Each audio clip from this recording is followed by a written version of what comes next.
The rain hadn't stopped for 2 days. Thick, slanting sheets pounded against the windows of the train as if nature herself sought to hold back Margaret Everley from reaching her inheritance. Her reflection in the window stared back with tired defiance. 28, newly orphaned and alone again in a world that refused to stop shifting beneath her feet. She had never heard of Blackthorn Hall until the solicitor's letter arrived, its paper smelling faintly of dust and something older. A great-uncle, Reginald Everley, a man no one spoke of and whose name had never once crossed her late father's lips, had passed away, leaving her the ancestral estate deep in the Yorkshire moors. It was not a gift. It felt like a warning wrapped in wax. The train hissed to a stop at the last station, a lonely signpost with peeling paint reading, Thorn Cross. No platform, no porter, just mud, mist, and a hunched figure holding a black umbrella. "You must be Miss Everley," the man said in a clipped tone. "I'm Mr. Penham. I saw to your great-uncle's affairs. Carriages waiting." His face was long and hollowed by time. Something in his eyes made her flinch, a depth or a shadow. She didn't know why she noticed it. She never used to notice such things. But something had shifted since her father died. Since the dream began. Every night for the last 3 weeks she had seen the same hallway, stone walls wet with condensation, doors bolted shut, a rhythmic sound like breathing from beneath the floor. At the end of the hall, a figure with its back turned, whispering something she could never quite hear. The voice had grown clearer the closer she came to Blackthorn Hall. The manor rose from the mist like a fossil of aristocratic madness, its blackened stone walls tangled with ivy. Turrets stabbed the gray sky, its many windows were blind with grime. 2 crows stared down from the roof with unnatural stillness. Inside, the scent of mold, old paper, and something coppery greeted her like a touch on the tongue. The staff was minimal. An aging housekeeper named Mrs. Winter, silent as the grave, and her son Elijah, who rarely spoke and never met Margaret's eyes. Mr. Penham gave her a tour of the main wing, avoiding the east corridor entirely. "Some parts are best left shut," he said. "For safety, of course. Structure's weak there." Yet later that night, as Margaret unpacked in the grand room with its arched windows and cracked fireplace, she found an old key on her dressing table. It hadn't been there before. The metal was ice cold. She turned it over in her hand. Etched along its stem were the words, "Respice finum, consider the end." The dream came again that night. But this time she was inside the hall. The walls breathed in and out like lungs. She walked the corridor barefoot, the stone damp and cold. The whispers grew louder, curling around her in syllables like ash. When she reached the figure, it turned. It had no face. Only a mouth sewn shut with black thread. She awoke with a gasp, sweat-soaked and trembling. The key was in her hand. The next day she wandered alone into the West Library, the only room that felt remotely alive. There she found books that seemed untouched for decades.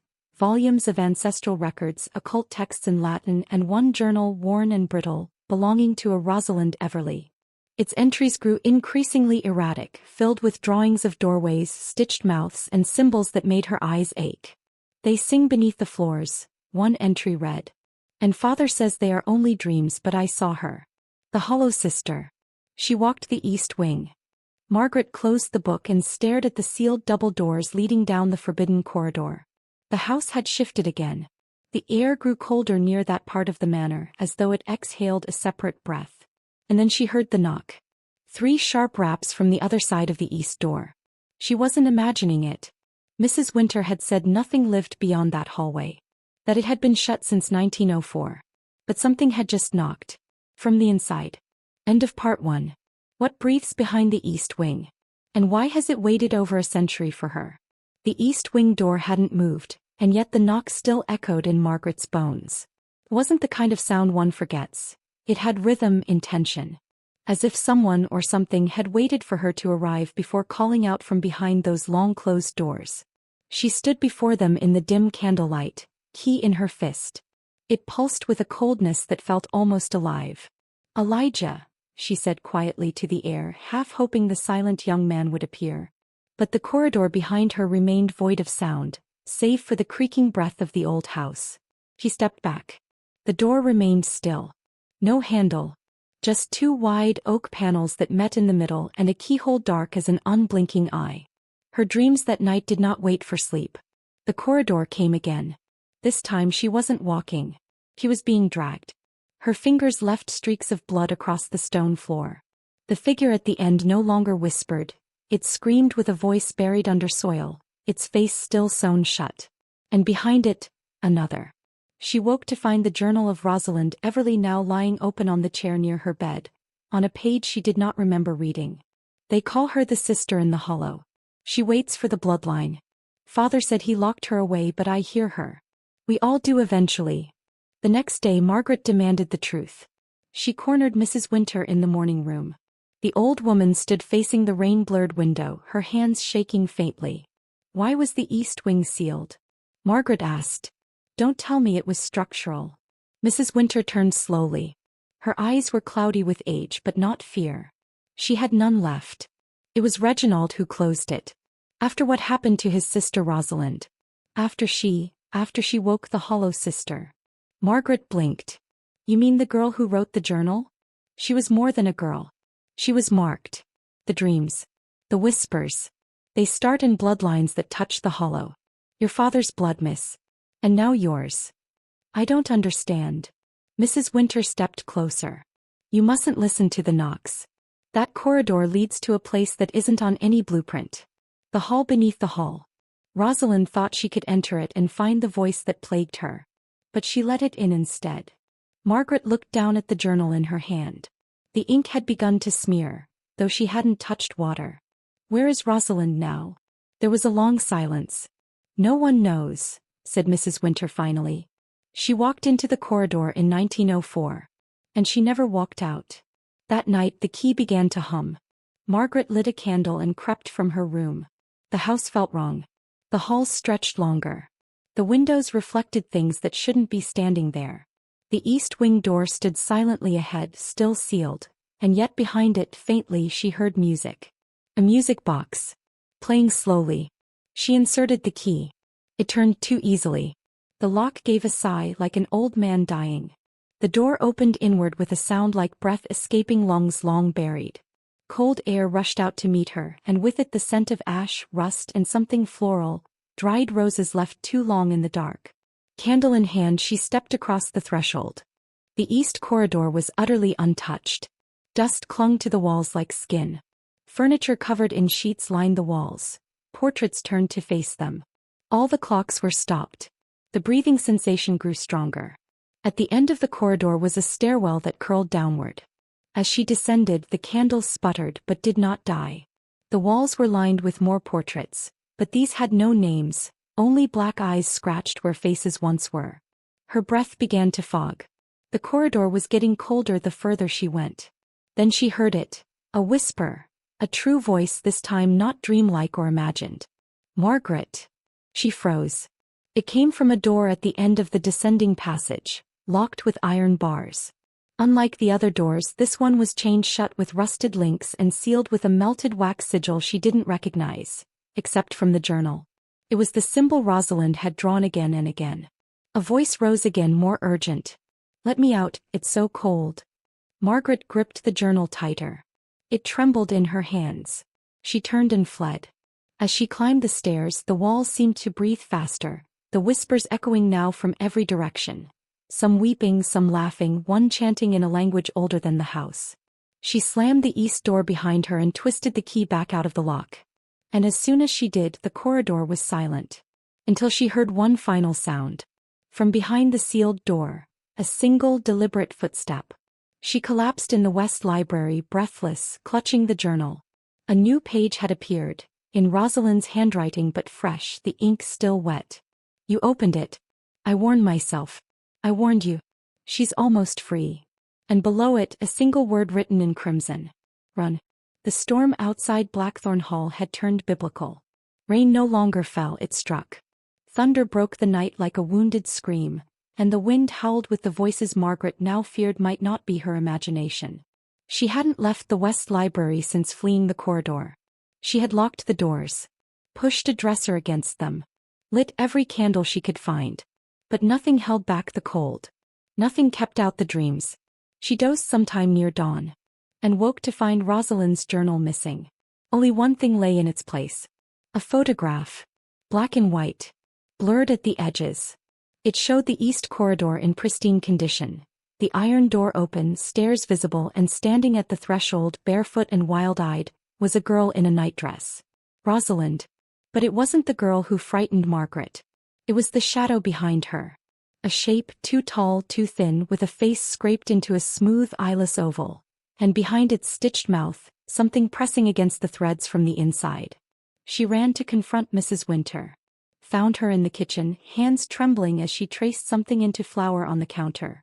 The same sigil from the chained door.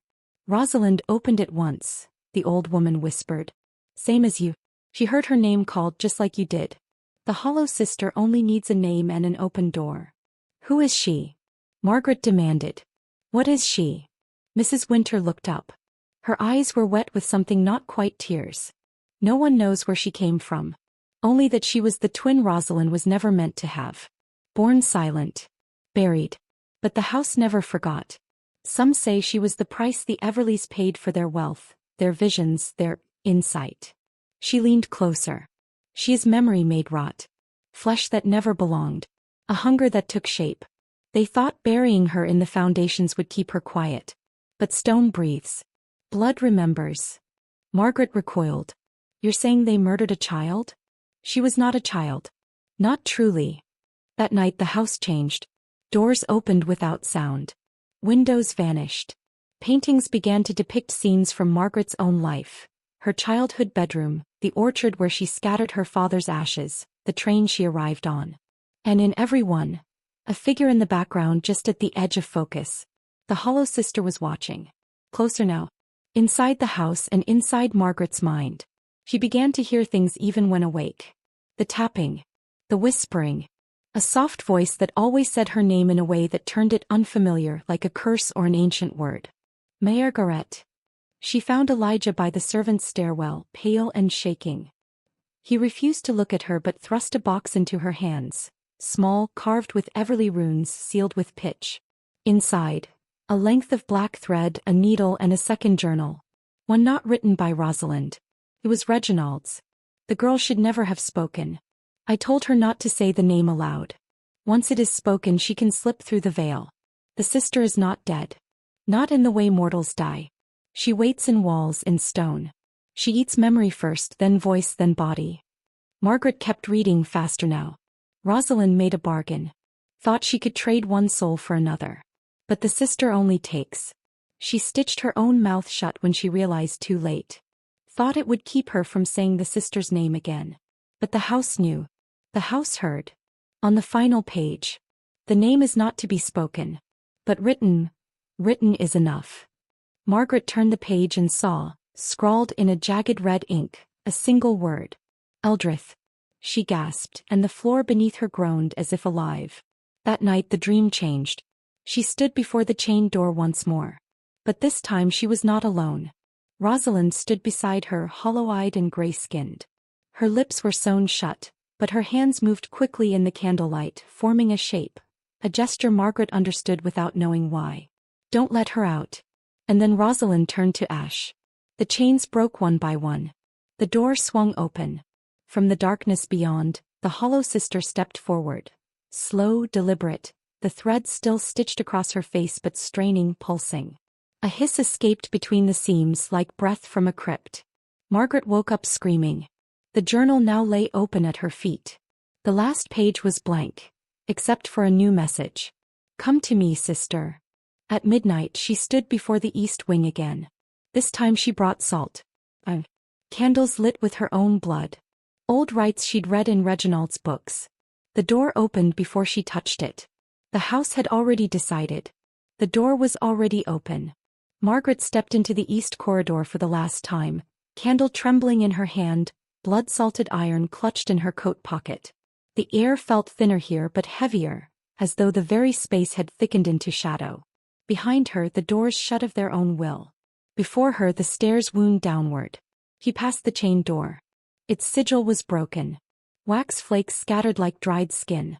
She hesitated, but the voice was no longer behind the door. It was everywhere.